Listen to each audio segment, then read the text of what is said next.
When it comes down to winning the Formula One World Championship, Michael Schumacher would do anything and everything in his power to become the champion. In his early years of the sport driving for Benetton, it came with fame, controversy, and his first two championship trophies to his collection. Switching over from Benetton to Ferrari, Schumacher was destined and hungry for more greatness. Even though things didn't go off to a fast start in red as far as the championship is concerned regarding his 1996 season, but the following year in 97, a championship was on the cards and was very consistent throughout the season alongside championship rival Jacques Villeneuve. In the final race of the season, however, in the last race in Jerez, it ended in controversial circumstances with Schumacher, due to his actions, being docked all of his points as punishment. Fortunately for Schumacher, he wouldn't have to put up and go up against Villeneuve for the 1998 World Championship, as Williams was on the back foot with their production of the FW20, which didn't stand a chance against the car Ferrari had, that being the F300. It was a wicked fast car that Ferrari had in 1998, but their challenger was the McLaren team, following their production work of the MP4-13. Due to McLaren having arguably the best and better car and Mika Hakkinen winning the crown, Schumacher came up just short in 1998.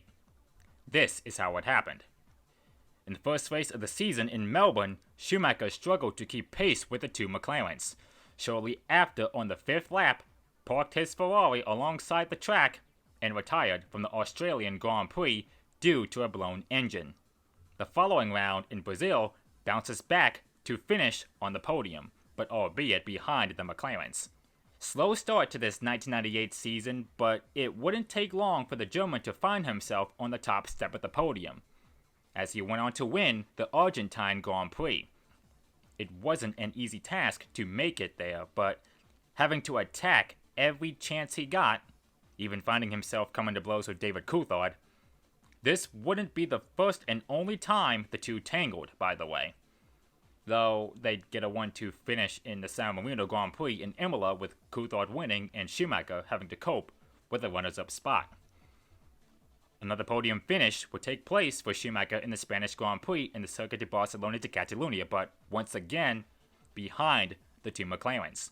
Yet again, McLaren would dominate on the streets of Monaco, courtesy of Mika Hakkinen running away and destroying the field, leading every single lap en route to the victory. But regarding Michael Schumacher, however, in this particular Grand Prix, a race win was out of the equation, but a podium finish was possible. And that being said, he took the risk versus reward into account, banging wheels with the Benetton of Alex Wurz for second place. This would prove costly for Schumacher, following damage to his left rear tire, and that put him out of contention, out of the podium, and out of the points. Speaking of which, after the Monaco Grand Prix, Schumacher was trailing behind Hakkinen in the championship standings by 22 points going into the next race in Montreal. After the Canadian Grand Prix, it was Michael Schumacher this time who ended up victorious when it was all said and done, closing in on Hakkinen as the gap is now a 12-point margin, as Hakkinen retired following a gearbox problem. It was during the Canadian Grand Prix that, despite Michael Schumacher taking the victory, it came with controversy, forcing the Williams of Heinz-Harald Frentzen off the circuit during the safety car episode. And this resulted in a 10-second stop-go penalty, and yet still came back and won regardless. An easy walk-in-the-park race came next in the French Grand Prix, which he secured the win. After that came more controversy in the next race at Silverstone. In the closing stages of that particular Grand Prix, for the running of the British Grand Prix, Mika Hakkinen looked to have it in the bag until the conditions made it more and more difficult to drive, spinning off once. This allowed Schumacher to close the gap a bunch, and the more he closed in on the McLaren, Hakkinen made an error and went off, allowing Schumacher to take advantage and take charge. and Schumacher increased his lead as Hakkinen was struggling to catch up with the Ferrari. Apparently, Schumacher was given a stop-go penalty with a few laps to go, which he served on the last lap coming to the checkers. This interesting tactic still rewarded Schumacher the dub, much to the disappointment from the McLaren camp and Hakkinen. After this race, 2 points was the gap in the standings between the two championship protagonists. The next race in what is now called the Red Bull Ring, aka the A1 Ring, the two championship contenders went at it again, with Schumacher doing the chasing. While on hot pursuit of Hakkinen, the Ferrari was experiencing brake problems. Due to this, went wide coming off the penultimate corner and into the gravel, damaging his front wing in the process. But despite this mishap, pulled through to still finish inside the podium places, that being a third, yet again behind the McLarens of Mika Hakkinen, who won the race, and second place Coulthard, who came second. Next was Hockenheim, which was Michael Schumacher's home turf, though it would be a difficult task to get up to the front considering his worst qualifying all throughout 1998 with 9th place on the starting grid.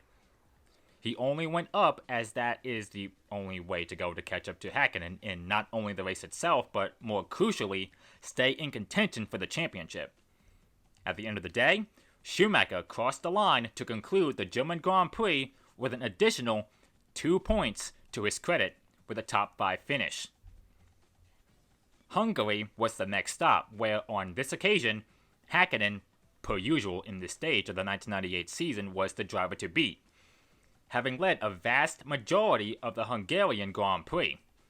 During the second half, Hakkinen lost the lead to Michael Schumacher during the pit stop cycle, as it was during this stage Schumacher was really going for it, setting a series of fastest laps in the process, even going off into the grass pushing it a bit too hard, but still managed to maintain his lead. Staying in the race lead, and when the checkers came out, he was victorious for the 5th time in this stage of the 1998 season. With this result, Schumacher was still in this to challenge Hakkinen for the title, as the margin of 7 points was between them heading into the next race at Spa. It was in this very race that we all remember during this 1998 season. Following that huge crash on the first attempt at the start, then at the second attempt, the two championship rivals came to blows, with Hakkinen coming off worst. The contact didn't slow down Michael Schumacher in the slightest, going past and overtaking Damon Hill for the race lead in the early stages. The gap increased all the time as the race and laps wound down, with Schumacher presumably having this one in the bag. And that was until disaster struck. Oh God! Michael Schumacher hits David Coulthard and is out of the Belgian Grand Prix. Maybe he should have been a bit more circumspect about trying to pass him, but he is out. And Mika Hakkinen, in the nicest possible way, will be delighted. The World Championship situation is now the same as it was when the Belgian Grand Prix started. Look, Coulthard appears to lift. And look at the spray. No wonder Michael can't see anything. There's absolutely, he just can't see and just runs into the back of David Coulthard. A terrible reminder of Didier Pironi in the Ferrari running into the back of Alain Prost in Hockenheim in practice and effectively finishing his career as Michael Schumacher drives out of the Belgian Grand Prix and David Coulthard comes into the pits, probably also to retire. Now, what is he up to? He's storming down the pit lane, presumably to go. Look at him! He's saying, "I'm going to the stewards." James, can you enlighten? He's going to Coulthard. He's going to have it out with David Coulthard. This is a bit like Nigel Mansell and Ayrton Senna at that Belgian Grand Prix when Nigel got him by the throat. James, what's the news? Unbelievable altercation, as you say. Jean Tots there, he's dragged his driver away. Michael is absolutely furious. I just saw the car as I came in, absolutely destroyed the front suspension. He's walking past me now. He's ready, he's close to tears, guys. He really is. He cannot believe this race has gone away from him. No points for neither of the two championship rivals at the end of the Belgian Grand Prix, meaning the gap in the standings between Hakkinen and Michael Schumacher remained the same. Redemption soon played right into Michael Schumacher's hands at the Italian Grand Prix in Monza. It is here that is widely known as Ferrari Tifosi territory, which on this particular occasion, just as he did in 1996, overcame the pressure and pulled through to secure the Italian Grand Prix win. Clutch victory too, considering Mika Hakkinen fell by the wayside trying to catch up to Schumacher. Both Ferraris actually, Schumacher and Eddie Irvine. In the end, Mika Hakkinen, on his part, had to settle for 4th place, nearly a minute behind. After this race, the two championship rivals went on equal points now, heading into the penultimate round at the Nürburgring. At the Nürburgring for the running of the Luxembourg Grand Prix, Schumacher did all he could do to try to get past the McLaren in the final laps, but in the end had to deal with the runners-up spot, finishing second behind Mika Hakkinen, as it was Hakkinen who ended up victorious on Schumacher's home ground. As it stands, heading into the season finale in Japan, the championship was still neck and neck, with Hakkinen slightly increasing the gap by a 4-point margin ahead of Michael Schumacher. Hakkinen going for his first, Schumacher going for his third.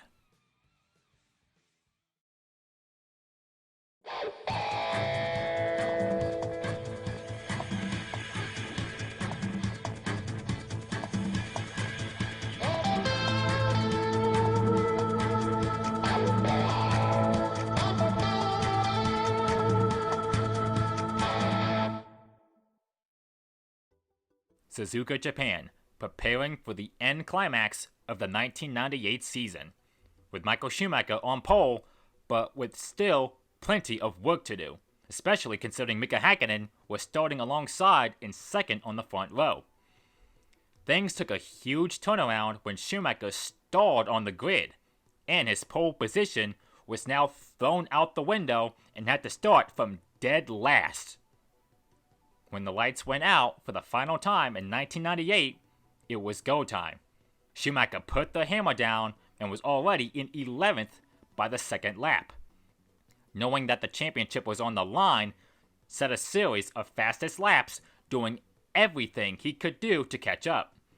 In other words, he was a man on a mission, was able to jump ahead of David Coulthard, the Scotsman, during the pit stop cycle, and set his challenge on catching up to the flying Finn of Hakkinen.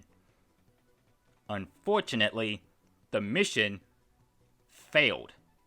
On lap 31, Michael Schumacher's right rear tire blew, which forced him to park up and retire. And just like that, chances of winning a third title in a blink of an eye were over, as he watched Mika Hakkinen thunder past, leading every single lap en route to a win. His 8th of the 1998 season. Funny enough, in car number 8 in 1998. When the sun set as the 1998 Formula One season concluded, the final margin in the championship standings saw Mika Hakkinen beat Michael Schumacher by a 14-point margin. Hakkinen won 100 points compared to Schumacher's tally of 86 points. As far as the Constructors' Championship was concerned, McLaren was able to outclass Ferrari, outscoring them by a 23-point margin. McLaren with 156 points to Ferrari's 133. So close, but not quite close enough to seal the deal in the case of Ferrari and Michael Schumacher. But nonetheless, one of the best seasons he and the Ferrari team as a whole put together, despite, again, coming close to winning the championship in both the drivers' and constructors' table. Michael Schumacher's 1998 season stats look like this. With 6 wins, 11 podiums, 6 front row starts, with 3 of them from pole position, clocking in 6 fastest laps, along with 3 did not finishes, but did lead for 268 laps out front, with an average start of 3.1, as well as an average finish rate of 4.7. Solid numbers, solid season, but like I've said moments ago, not close enough to beat the McLaren men. But regardless, a really good season from the team and Michael Schumacher, nonetheless. However, it makes many people out there wonder, what if he never crashed into the back of Coulthard in Belgium? What if he was able to get alongside and passed Mika Hakkinen for the win at the Luxembourg Grand Prix? What if he never stalled on the grid in Japan? What if, just what if, in 1998, Michael Schumacher captured his missing ring?